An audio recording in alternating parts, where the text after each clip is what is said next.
Perkenalkan, nama saya Lydia Rumopa, NIM 19742011074, kelas A2 Hukum semester 4. Melalui video ini, saya akan menyampaikan sedikit gambaran tentang jaminan dalam mata kuliah Hukum Jaminan.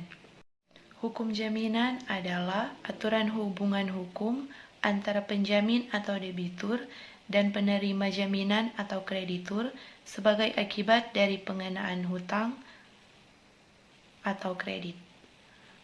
Undang-undang hukum jaminan tidak hanya mengatur keamanan hukum kreditur sebagai pemberi hutang, tetapi juga perlindungan hukum bagi debitur sebagai penerima hutang.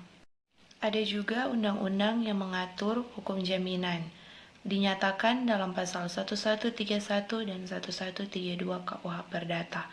Menurut pasal 1131 KUH Perdata, segala barang-barang bergerak dan tak bergerak milik debitur, baik yang sudah ada maupun yang akan ada, menjadi jaminan untuk perikatan-perikatan perorangan debitur itu.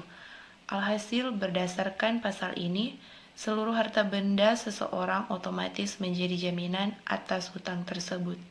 Menurut pasal 1132 KUH Perdata, hasil penjualan tersebut dibagi sesuai dengan rasio hutang masing-masing, kecuali ada alasan yang sah untuk didahulukan. Dan saat ini saya akan menjelaskan sedikit tentang jurnal yang saya buat, dan saya mengambil judul hak gadai. Hak gadai ialah suatu hak yang diperoleh seseorang berpiutang atas suatu barang bergerak yang diserahkan kepadanya oleh seorang berhutang atau oleh seorang yang lain atas namanya, dan yang memberikan kekuasaan kepada si berpiutang untuk mengambil pelunasan dari barang tersebut secara didahulukan daripada orang-orang berpiutang lainnya, dengan kekecualian hanya untuk melelang barang-barang tersebut dan biaya yang telah dikeluarkan untuk menyelamatkannya setelah barang itu digadaikan, biaya-biaya mana yang harus didahulukan. Hak gadai diadakan untuk mencegah debitur untuk mengubah barang yang digadaikan. Ada juga syarat-syarat gadai. Yang pertama, syarat yang berkaitan dengan perjanjian, yaitu kreditur dan debitur tidak saling merugikan.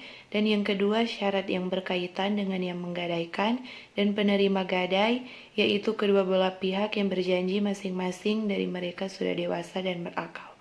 Yang ketiga, syarat yang berkaitan dengan benda yang digadaikan.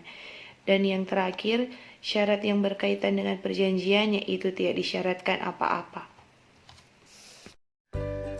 Saya sebagai mahasiswa aktif di Universitas Pembangunan Indonesia Manado mengajak kepada teman-teman yang baru lulus SMA atau SMK untuk mendaftarkan diri di Universitas Pembangunan Indonesia Manado.